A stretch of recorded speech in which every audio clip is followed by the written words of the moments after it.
मन के अंदर बुरे काम की इच्छा कभी न लाना, मन के अंदर बुरे काम की इच्छा कभी न लाना।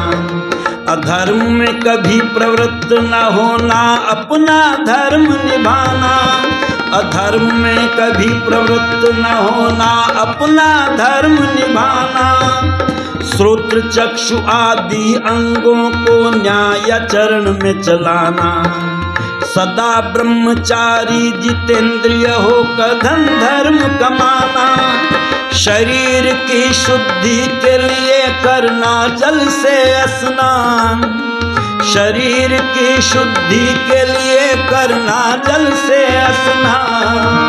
जिसके जैसे गुण कर्म स्वभाव हो उसको वैसा जान। बात वेदों की मान, यह वैदिक प्रमाण। बात वेदों की मान, यह वैदिक प्रमाण। जन्म जात के इस घमंड में क्यों भूला इंसान। जिसके जैसे गुण कर्म स्वभाव हो उसको वैसा जाने। वैदिक प्रमाण, बात वैदिक प्रमाण। बात वेदों की मान, यह वैदिक प्रमाण। सम ब्राह्मण का गुण होना चाहिए, मन के अंदर बुरे काम की इच्छाओं को दूर करना। और कहते हैं जो अधर्म में कभी प्रवृत्त नहीं होता, अपने धर्म का ही पालन करता है, अपने अंगों को न्यायाचरण में चलाता, बुराइयों से बचाता है। इसलिए हम संध्या में क्या प्रार्थना करते हैं? इसीलिए हम संध्या में प्रार्थना किया करते हैं, ओम वाक वाक, ओम प्राण प्राण, ओम चक्षु चक्षु, ओम श्रोत्रम श्रोत्रम, ओम नाभि, ओम हृदयम, ओम कंठ, ओम शिर, ओम बाहुभ्याम यशो बलम करतल कर पृष्ठ। ये प्रार्थना किया करते थे। तो कहा कि देखो हमारे यहाँ पर मन को बुराइयों से बचा करके मन को अच्छे कामों में लगाना ये ब्राह्मण का काम होता था। और कहते ब्राह्मण तपस्वी होता था। तप किसको कहते हैं? कुछ लोगों ने सोच लिया आग में तपने का नाम तप है, और इसीलिए साधु संतों ने क्या किया, चारों तरफ आग जलाई और आग के बीच में बैठ गए। कभी देखना हो तपस्वियों को तो कुंभ मेले में जाकर के देखना, क्योंकि हमारे कार्यक्रम कुंभ मेले में भी लगते हैं। मैं उज्जैन में 2 महीने कुंभ मेले में रहा, तो वहाँ पर देखा एक व्यक्ति हाथ को ऐसे किए खड़ा है। हमारे साथ में एक विद्वान थे, उन्होंने कहा क्यों भाई साहब आपका ये हाथ नीचे नहीं होता, कुछ कमी है इसमें? तो उनके भक्त कहने लगे तुम्हें पता नहीं है, ये तप कर रहे हैं। दूसरा व्यक्ति एक पैर से खड़ा हुआ है, उनसे भी पूछा क्या तुम्हारे पैर में कुछ कमी है जो एक पैर से खड़े हुए हो? तो उनके भक्त कहते हैं तुम्हें पता नहीं है महाराज जी तप कर रहे हैं। एक व्यक्ति आग के जला करके आग के बीच में बैठा हुआ है। हमने उनसे कहा लोग तो एयर कंडीशन में बैठे हैं, लोग तो बड़े बड़े कूलर लगाए हुए हैं और तुम्हें गर्मी नहीं लग रही है? तो शिष्यों ने कहा तुम्हें पता नहीं है महाराज जी तप कर रहे हैं। लोगों ने सोचा आग में तापने का नाम तप है, पर ऋषि दान जी महाराज से पूछा महाराज तप क्या है, तप किसको कहते हैं? तो ऋषि दयानंद व्याख्या करते हैं कठिन परिस्थिति में अपने कर्तव्य के पालन करने का नाम तप है। कठिन परिस्थिति पैदा करना तप नहीं है, कठिन परिस्थिति में अपने कर्तव्य का पालन करना तप है। आपने सुना होगा पैसे नहीं थे पास में, जो मल्लाह को पैसे दे दें तो अपने पुस्तकों को सिर से बांधते थे और तैर करके नदी को पार करते थे, और पढ़ करके प्रधानमंत्री बन करके दिखाया देश के लाल बहादुर शास्त्री ने। पता चला इसका नाम तप है। आंखों वाला गीत गा रहा है ये नहीं है, लेकिन जो जिसके पास आंख भी नहीं है और उन्होंने गीत गा करके दिखाया, इसका नाम तप है। कठिन परिस्थिति में अपने अपने कर्तव्य का पालन करने का नाम तप है। इसलिए ऋषियों ने कहा कि हमारा ब्राह्मण कैसा होता था, तपस्वी होता था।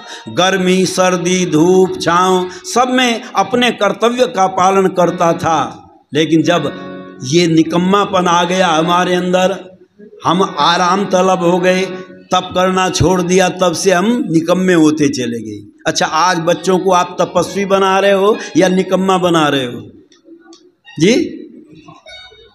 तपस्वी नहीं बना रहे।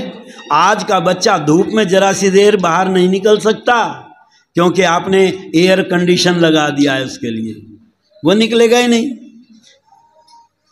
पहले बच्चे को गुरुकुल के अंदर नंगे पैरों घुमाया जाता था, कंकड़ पत्थर लगे उसका शरीर बलवान बन जाए। आजकल लोग क्या करते, कांटों के तख्ते के ऊपर पीटी करते हैं। क्यों करते हैं? अजी एक्यूप्रेशर होगा। अरे बच्चे को बचपन से एक्यूप्रेशर कराते थे, नंगे पैरों घुमाते थे तो कंकड़ पत्थर लगती थी, एक्यूप्रेशर हो जाता था, शरीर में कोई बीमारी नहीं आती थी। और मैंने बताया था आप तो पैदा होते ही जूते पहनाते हैं, जब धरती पर पैर ना टिक जाए इसका।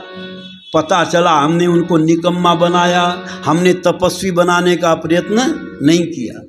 जो गर्मी सर्दी सुख दुख हान लाभ इन सब को सहन करता था और अपने कर्तव्य का पालन करता था, उसको हम तपस्वी कहा करते थे।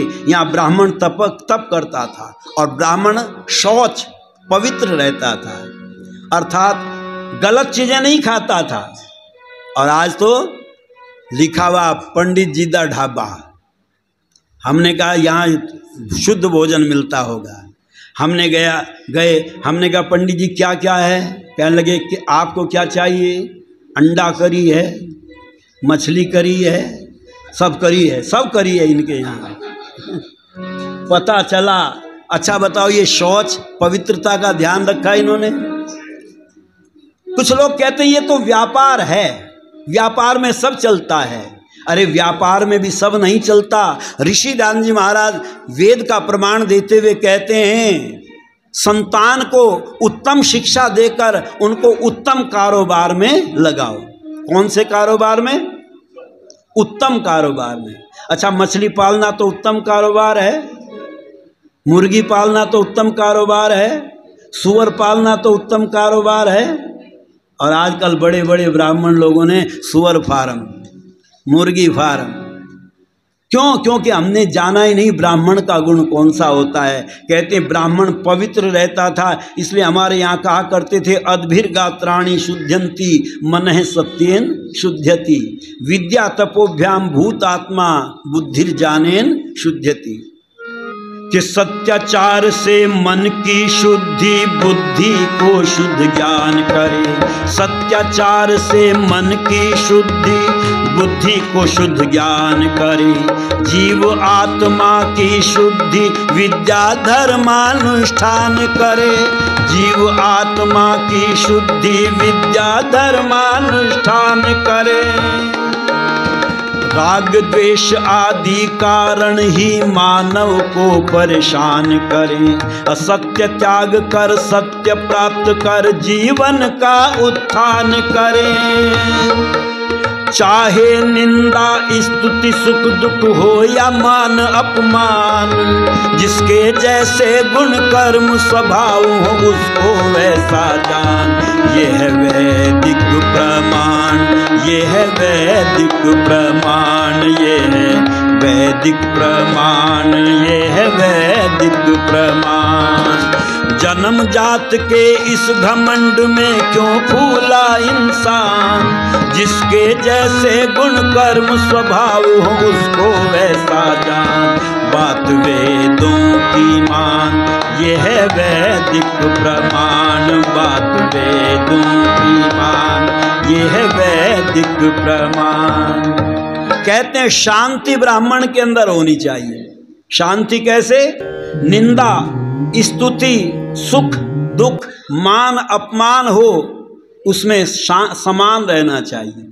और इसीलिए ऋषि दान जी महाराज ने लिखा, ब्राह्मण को अपनी प्रशंसा विष के समान समझनी चाहिए और अपनी निंदा को अमृत के समान समझे, क्योंकि प्रशंसा तो करने वाले बहुत मिल जाएंगे पर गलती बताने वाले बहुत कम मिलते हैं।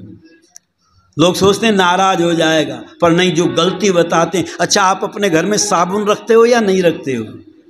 शीशा रखते हो या नहीं रखते? शीशा क्या करता है? तुम्हारी कमी तो बताता है, यहाँ स्याही लगी हुई है, यहाँ गंदगी लगी हुई है, कमी बताता है। इसलिए विद्वानों ने लिखा, निंदक नियरे राखिए आंगन कुटी छवाए, बिन पानी साबुन बिना उज्जवल करे सुभाए। तुम अच्छे, अगर कोई तुम्हारी कमी बताता है तो उससे नाराज मत होना।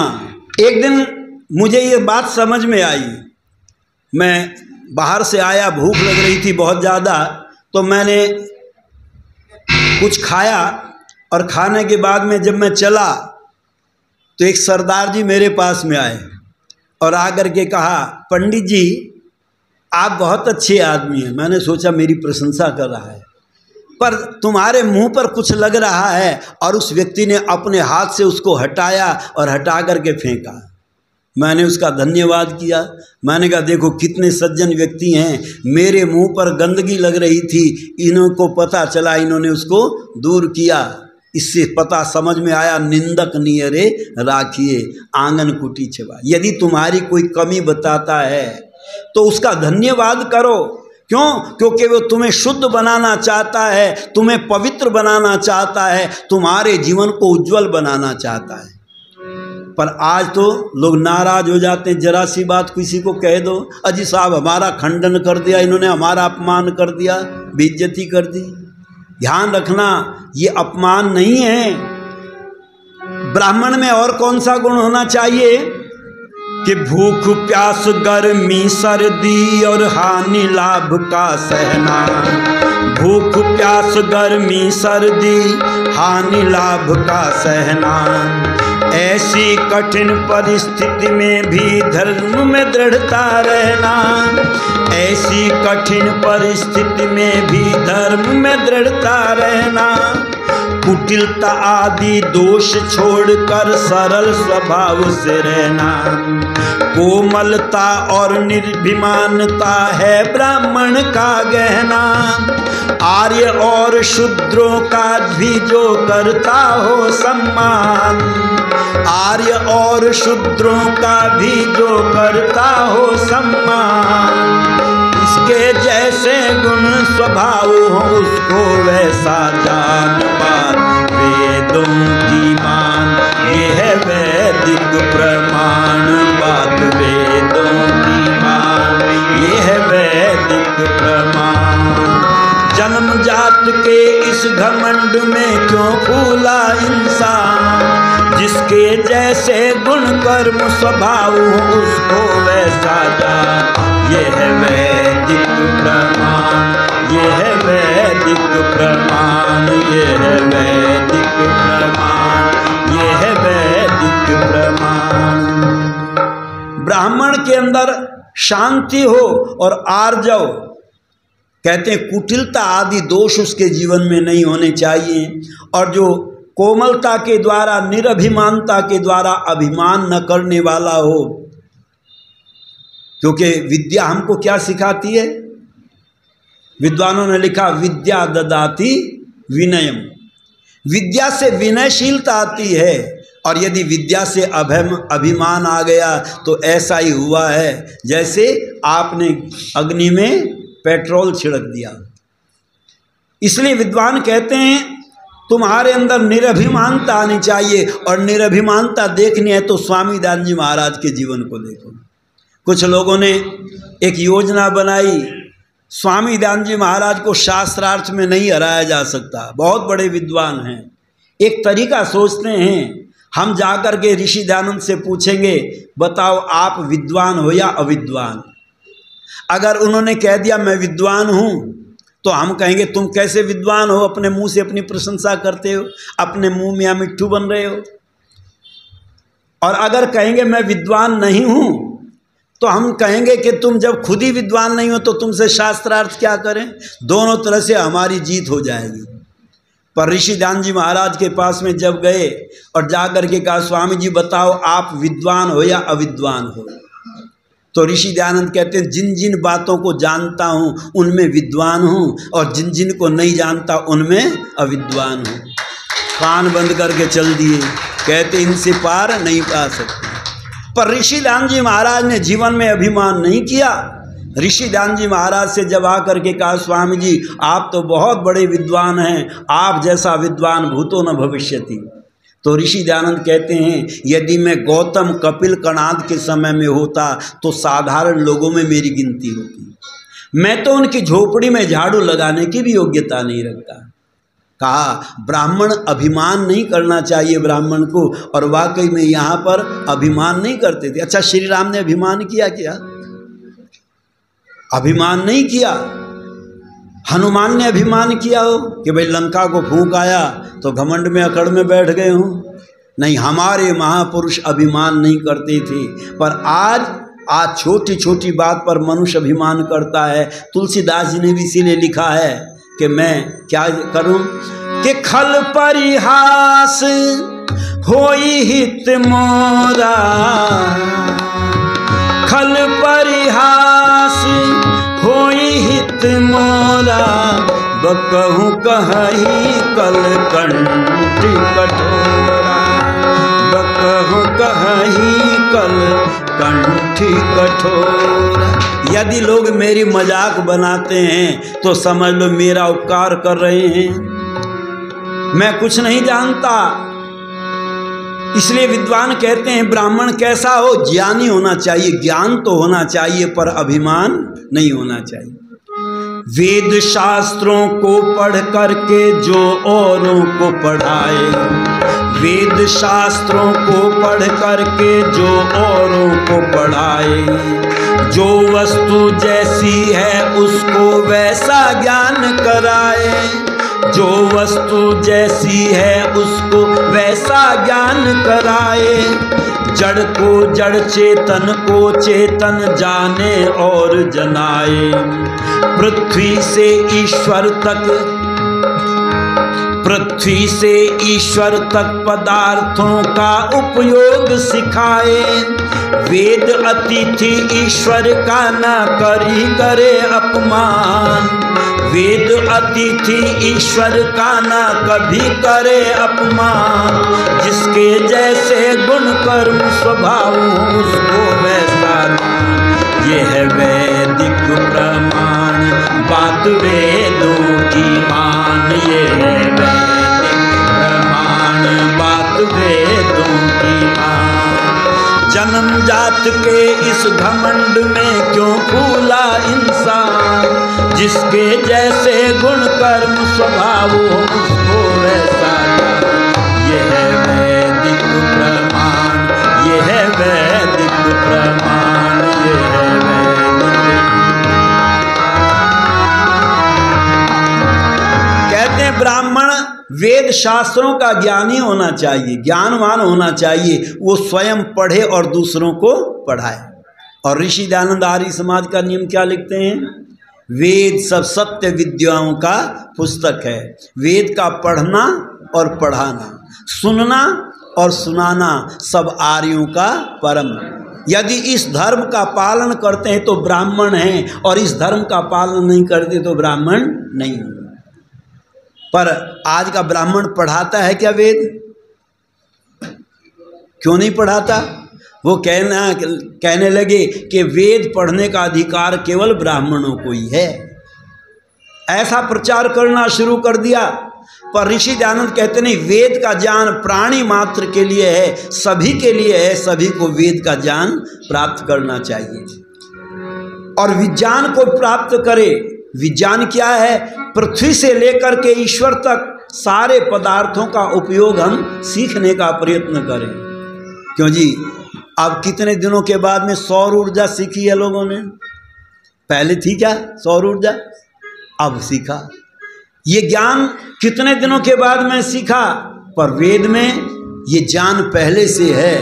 इससे पता चला हम धीरे धीरे धीरे धीरे ज्ञान को प्राप्त करते हैं, एक दिन में सारा ज्ञान प्राप्त नहीं होता। इसलिए विद्वानों ने कहा जो पृथ्वी से लेकर ईश्वर तक सारे ज्ञान को समझाए उसका नाम ब्राह्मण है। और आस्तिक्य का गुण होना चाहिए जो वेद, अतिथि और ईश्वर का कभी अपमान नहीं करता। नास्तिक किसको कहते हैं? नास्तिक वेद निंदक है, जो वेद की निंदा करता है अर्थात वेद से उल्टा चलता है। अच्छा, मैं आपसे पूछना चाहता हूं, आज संसार के लोग वेद से उल्टा चल रहे हैं या सीधा चल रहे हैं, ये निर्णय आपको करना है। मैं केवल प्रमाण आपको दे रहा हूं। वेद में आता चोरी मत करो, नचते मन मही, मेरे मन में कभी चोरी के विचार ना आए, तो ये वेद के अनुकूल है।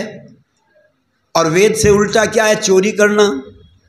आजकल लोग वेद से उल्टे चल रहे हैं या सीधे चल रहे हैं, मैं आपको प्रमाण दे रहा हूं। मंदिर में कीर्तन गाया जाता है, गली गली में मच गया शोर, आया आया माखन।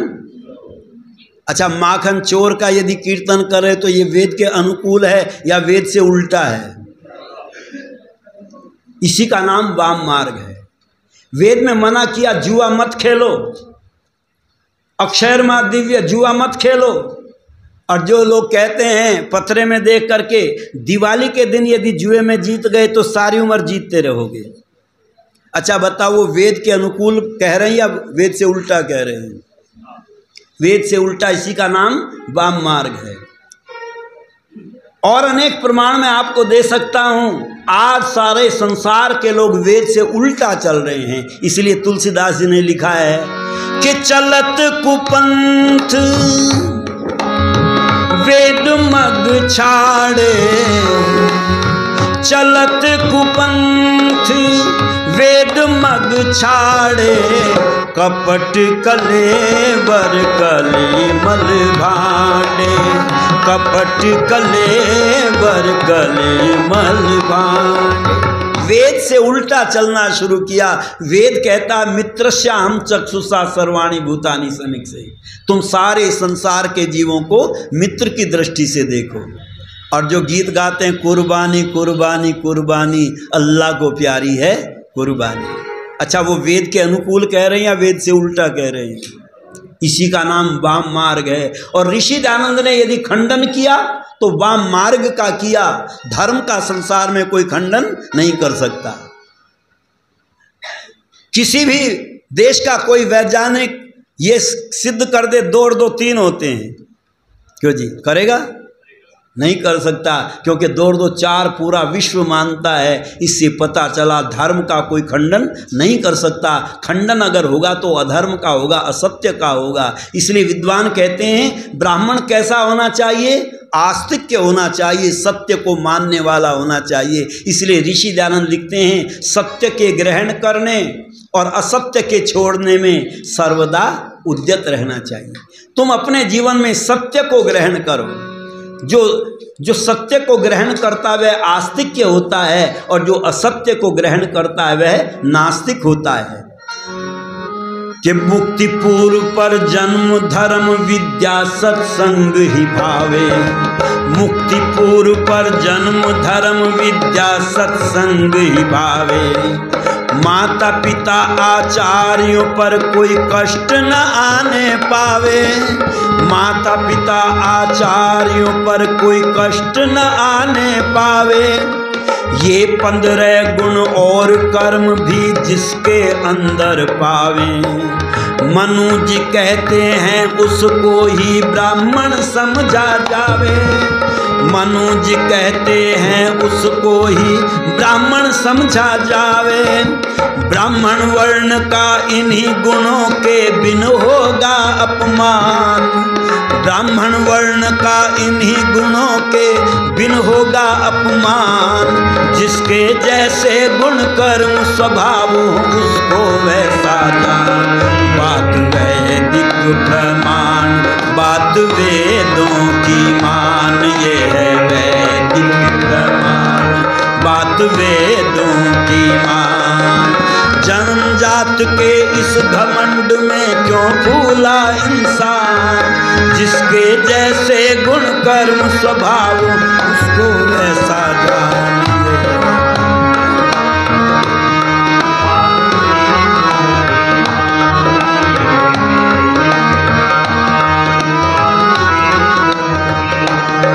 इसलिए यहाँ ब्राह्मण के गुणों का वर्णन करते हुए लिखा, विप्र भारत में धर्म का प्रचार करते थे, विश्व कल्याण के जन जन में भाव भरते थे, सत्य कहने से किसी से कभी न डरते थे, दास किसके सदा स्वाधीन हो विचरते थे। यहाँ का ब्राह्मण डरता नहीं था, अगर डरता था तो वह असत्य से डरता था, अगर डरता था तो वह अधर्म से डरता था। धर्म का प्रचार करने के लिए उसको भय नहीं होता था। ऋषि दयानंद जी महाराज से भी कहा अंग्रेजों ने, स्वामी जी आप धर्म का प्रचार करते हैं, आप सत्य का प्रचार करते हैं, लोग तुम्हारी बातों से कुछ नाराज हो जाते हैं, तुम्हारे शत्रु बन बैठे हैं, हम तुम्हारे साथ कुछ सिपाही छोड़ देते हैं जो तुम्हारी रक्षा करेंगे, सहायता करेंगे। ऋषि दयानंद कहते, मेरा रक्षक सदैव मेरे साथ में रहता है, मुझे किसी रक्षक की आवश्यकता नहीं है, क्योंकि वो निर्भीक सत्य का पक्ष लेकर के चलते थे। अब क्षत्रिय में कौन से गुण होने चाहिए? तो मनु महाराज लिखते हैं, सबसे पहला गुण क्षत्रिय का होना चाहिए प्रजा रक्षणम। मैंने बताया था राजा के 3 गुण विशेष होते हैं, 3 कर्तव्य विशेष होते हैं, शिक्षण, रक्षण और पोषण। वह प्रजा को शिक्षित करे, और शिक्षित करने के लिए ब्राह्मण की जिम्मेदारी सौंपी गई थी, तुम इनको शिक्षित करना, कोई अशिक्षित न रहे। और रक्षण की जिम्मेदारी राजा ने स्वयं ली थी, रक्षा मैं करूँगा। और इसलिए सबसे पहला गुण देते हैं, करे दुष्टों को दंडित जो श्रेष्ठों का सत्कार करे, करे दुष्टों को दंडित जो श्रेष्ठों का सत्कार करे, न्याय से प्रजा की रक्षा पालन सभी प्रकार करे, न्याय से प्रजा की रक्षा पालन सभी प्रकार करे, करके दान धर्म और जो विद्या का प्रसार करे, अग्निहोत्र से अश्वमेध तक यज्ञों का विस्तार करे, स्वाहा स्वाहा और वेद मंत्रों से गूंजे सकल जहान, स्वाहा स्वाहा और वेद मंत्रों से गूंजे सकल जहान, जिसमें जैसे गुण कर्म स्वभाव हो उसको वैसा जान। ये है वैदिक प्रमाण, ये है वैदिक प्रमाण, बात वेदों की मान, ये है वैदिक प्रमाण। जन्म जात के इस घमंड में क्यों फूला इंसान, जिसमें जैसे गुण कर्म स्वभाव उसको वैसा मान, बात वेदों की मान, ये है वैदिक प्रमाण, बात वेदों की मान, ये है वैदिक प्रमाण। प्रजा की रक्षा करने की जिम्मेदारी राजा लेता था। और जिस समय श्री राम ने देखा, ऋषि मुनियों ने दिखाया, महाराज ये अस्थियों के ढेर लगे हुए हैं। ये कैसे ढेर हैं कि महाराज यहाँ पर राक्षस लोग आते हैं और ऋषि मुनियों को मार करके डाल देते हैं, ये उनके ढेर लगे हुए हैं। अच्छा, क्या इतना अन्याय हो रहा है? तो धनुष को टंकोर दे करके कहते हैं, निश्चरहीन करहु मही भुज उठाए प्रण की। मैं क्षत्रिय हूँ, इस धरती को निश्चरों से विहीन करके रहूँगा। इसका नाम था क्षत्रिय। और आज कहते जी हमें क्या मतलब? अच्छा, थाने के बराबर में ही कोई दुर्घटना हो रही हो, किसी आदमी को मारा जा रहा हो, क्यों जी पुलिस आएगी छुड़ाने के लिए? जी क्यों? क्योंकि जब तक थाने में रिपोर्ट नहीं लिखाओगे तब तक पुलिस वाले कहीं नहीं जाएंगे। अच्छा, किसके लिए थी पुलिस? अन्याय को रोकने के लिए। पर ना वो समझते हैं थाने में रिपोर्ट लिखी जाएगी तो हमारी जिम्मेदारी है, बाकी कुछ भी होता रहो हमारी कोई जिम्मेदारी नहीं, क्योंकि कानून ऐसे बना दिए। वो रक्षा करने के जिम्मेदारी उनकी नहीं है, उनकी तो लुटने पिटने के बाद में, रिपोर्ट लिखने के बाद में वो तुमसे पूछने आएंगे, वो भी तुमसे पूछेंगे बताओ कितने आदमी थे, हैं क्या वजह था। एक बूढ़ा परेशान हो गया, जब पूछते बताते बताते कहने लगे सिर पर लठ बजा था और क्या बजा था। उस समय घड़ी देखने की फुर्सत हो रही थी। ऐसे ऐसे प्रश्न हमसे पूछे जाते। पर ध्यान रखना, राजा का कर्तव्य है प्रजा की रक्षा करना। यदि प्रजा की रक्षा राजा नहीं कर पा रहा है तो वह क्षत्रिय नहीं हो सकता है। और कहते हैं अग्निहोत्र कराना। राजा लोग बड़े बड़े अश्वमेध यज्ञ करते थे। ऋषि दयानंद लिखते हैं अगर फिर उसी प्रकार से बड़े बड़े यज्ञों का विस्तार हो जाए तो ये भारत फिर से सब देशों का राजा बन जाए, सब देशों का गुरु बन जाए। पर लिखा वेद शास्त्रों को पढ़ करके मन विषयों से बचाए। वेद शास्त्रों को पढ़ करके मन विषयों से बचाए। रह जितेंद्रिय शरीर आत्मा को बलवान बनाए। रह जितेंद्रिय शरीर आत्मा को बलवान बनाए। सैकड़ों से भी युद्ध करने में अकेला न भय खाए। कायरता तज हो तेजस्वी आगे बढ़ता जाए। जोश के साथ क्षत्रिय होना चाहिए धैर्यवान। जिसमें जैसे गुण कर्म स्वभाव उसको वैसा मान। बात वेदों की मान ये है वैदिक प्रमाण। बात वेदों की मान ये है वैदिक प्रमाण। जन्म जात के इस घमंड में क्यों फूला इंसान।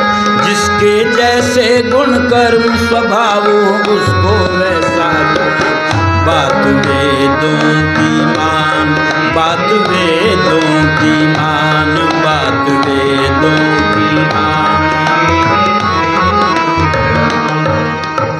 कहते हैं ब्राह्मण भी अध्ययन करने वाला और वेदों का पढ़ने पढ़ाने वाला होना चाहिए। और विशेषु वह जितेंद्रिय होना चाहिए, बुराइयों को अपने जीवन से दूर भगाने वाला हो और शौर्य वीरता दिखाने वाला हो, कायर कमजोर डरपोक न हो। पर विचार करना उसके अंदर तेज होना चाहिए। और तेज कैसा हो तो तेज का वर्णन करते हुए रामचरितमानस में तुलसीदास जी लिखते हैं श्री राम का तेज कैसा था। रवि सम तेज सो वर्णी न जाए। श्री राम का चेहरा ऐसा चमकता था जैसे सूर्य उदय हो रहा हो। और आज हम तेज प्राप्त करने के लिए क्या करते हैं, क्रीम पाउडर खरीद रहे हैं तेज चमक जाए चेहरे पर नहीं, ऐसा तेजस्वी हमारा चेहरा हो। और कहते हैं राजा कैसा होना चाहिए, धृति जोश के साथ में धैर्यवान भी होना चाहिए। जल्दीबाजी में कोई काम करने वाला नहीं होना चाहिए। राजा बड़ा सोच विचार करके निर्णय ले। पर आजकल के जो राजा हैं क्यों जी सोच विचार करके बोल रहे हैं, जो मुंह पर आ रहा वो बोल रहे हैं। भाषण सुनते होंगे नेताओं के, आजकल जो मुंह पर आ रहा है वही बोल रहा है। पहले नेता लोग बहुत संभल करके बोलते थे, तुम्हारी बात को सारा विश्व सुनता है, इसलिए वाणी ऐसी बोलिए मन कापा खोए, औरन को शीतल करे आपो शीतल होए। पहले लोग बहुत सोच करके बोलते थे। और आज जितनी गाली दो उतना बड़ा नेता। क्यों जी गाली दी जा रही है कि नहीं भाषणों में, सुना करो कभी उनके भाषणों को। क्या क्यों ये नेता बनने लायक हैं क्या, जो पहले ही गाली बक रहा है, एक दूसरे को गाली बक करके चुनाव जीतना चाहता है, वो राजा बनने लायक नहीं है। इसलिए विद्वान कहते हैं ये क्षत्रिय के गुण होने चाहिए। और भी बहुत से गुण हैं जो ऋषि दयानंद जी महाराज सत्यार्थ प्रकाश के अंदर लिखते हैं। मैंने केवल आज ब्राह्मण के कुछ गुणों का चर्चा आपके बीच में की और थोड़े से क्षत्रिय के गुणों की चर्चा की है। और भी बहुत से गुण हैं, क्योंकि मैंने यम नियम भी इसीलिए नहीं शुरू किया था। यम नियम कल अगर शुरू कर देता तो 10 दिन में तो यम नियम पूरे होते। 2 तरह के, मैंने पहले दिन कहा था 2 तरह के भाषण होते हैं। एक तो होते हैं मुख्य समाचार, एक एक लाइन में सुना दें, और एक होते हैं विस्तार से। तो सत्यार्थ प्रकाश जो है ऋषिदान जी महाराज ने बड़े विस्तार से लिखा है और एक एक बात को समझाने के लिए अनेक प्रमाण दिए हैं। आप इनको समझना चाहते हैं तो बड़े ध्यान से सत्यार्थ प्रकाश को पढ़ोगे। और देखो हमारे माननीय प्रधान जी ने, उनका नाम क्या है, प्रधान जी का नाम क्या है? हाँ, दीपक तलवार। वैसे पर्चा रख रखा मैंने, मुझे नाम याद कम रहते हैं, पर देखो दीपक जी ने प्रयास किया है। दीपक रोशनी देता है, पर वो कौन सी रोशनी देना चाहते हैं? सत्यार्थ प्रकाश की रोशनी देना चाहते हैं। वो जो घर में दीपक की रोशनी होती है उसमें तुम्हें भ्रांति हो सकती है, पर यदि सत्यार्थ प्रकाश की रोशनी में आप बैठ गए तो कोई भ्रांति जीवन में नहीं रहेगी। इसलिए उन्होंने प्रयत्न किया, पुरुषार्थ किया। और माननीय मंत्री जी जो बड़े परिश्रमी दिखाई देते हैं, चैन से नहीं बैठते। यज्ञ में जो जो चीज़ चाहिए सारी चीज़ें बड़ी व्यवस्थित। माननीय मुकेश सिंघल जी और हमारे कोषाध्यक्ष सुभाष रहेजा जी और सभी कार्यकर्ताओं ने, क्योंकि कुछ लोग कार्यकर्ता होते हैं, आप कार्यकर्ताओं ने इन 3 व्यक्तियों को सौंपा है आर्य समाज के कार्यभार को। तो ये आपके संरक्षक बन करके काम कर रहे हैं, पर जिम्मेदारी आप सबकी भी है। क्योंकि आज से एक व्रत लो, हम रविवार के दिन जो सत्संग होगा आर्य समाज का, उसमें MBBS होकर के आएंगे। अब ये MBBS की डिग्री मुझे मिली बम्बई से। बम्बई में एक व्यक्ति को हमने परिचय पूछा, उन्होंने 1 महीने तक मुझे प्रचार कराया बम्बई में, पूरी बम्बई में कई बार बुलाया 1-1 महीने के लिए। तो मैंने उनसे जब पूछा, मैंने कहा जी आप MBBS क्यों कहते हैं? हमें तो पता चला है आप रेलवे में नौकरी करते थे और MBBS डॉक्टर की डिग्री होती है, तो तुम्हें MBBS क्यों कहते हैं? तो उन्होंने मुझे बताया कि मैं आर्य समाज में रविवार के सत्संग में मियाँ बीबी बच्चों सहित जाता हूँ, इसलिए लोग मुझे MBBS कहने लगे। तो आप भी एक कसम खाओ, हम जब रविवार के दिन सत्संग में आएंगे तो MBBS होकर के आएंगे, मियाँ बीबी बच्चों सहित आएंगे। अब ये जो हाल है ये बहाल न रहे, बेहाल हो जाए। बहाल का मतलब जैसा है ऐसा ही रहे, और बेहाल इससे बाहर लोग बैठे हैं तब ये बेहाल हो जाएगा, कहेंगे जिसको तोड़ करके और बढ़ाओ आगे।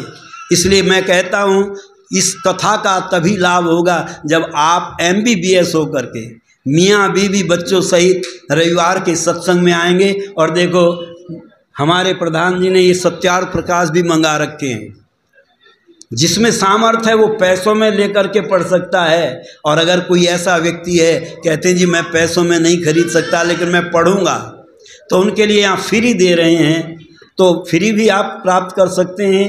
पर ध्यान रखना, पैसों की दवाई अच्छा इलाज करती बताते हैं, फ्री की दवाई कोई इलाज नहीं करती। इसलिए आप फ्री की दवाई के चक्कर में न रहें, पुरुषार्थ परिश्रम करके जो कुछ प्राप्त करते हैं उससे जीवन में लाभ होता है। मैंने थोड़ी सी चर्चा सत्यार्थ प्रकाश की आपके बीच में की है, विस्तार से करें तो एक ही समुल्लास को 1 महीने में ख़त्म करें, क्योंकि पहला समुल्लास इतना बड़ा है कि 1 महीने में ख़त्म होगा। विस्तार से अगर पूरी चर्चा करें तो, पर फिर भी मैंने जितना भी प्रयत्न हुआ आपके बीच में रखने का प्रयत्न किया है, आपने सुना है। आप सभी का हृदय से धन्यवाद करता हूँ। आर्य समाज के माननीय समस्त पदाधिकारीगण, पुरोहितगण और सेवकगण, उन्होंने बड़ी सेवा की है। मैं आप सभी का हृदय से धन्यवाद करता हूँ। प्रभु की कृपा होगी तो फिर कभी आपके दर्शन करेंगे। और मेरा नियम है, आर्य उद्देश्य रत्नमाला, आर्य समाज के नियम, ऋग्वेदादि भाष्य भूमिका, सत्यार्थ प्रकाश, संस्कार विधि, यदि इन पर आप चर्चा कराना चाहते हैं तो हमारी सेवाएं प्राप्त कर सकते हैं। इन्हीं शब्दों के साथ आप सभी का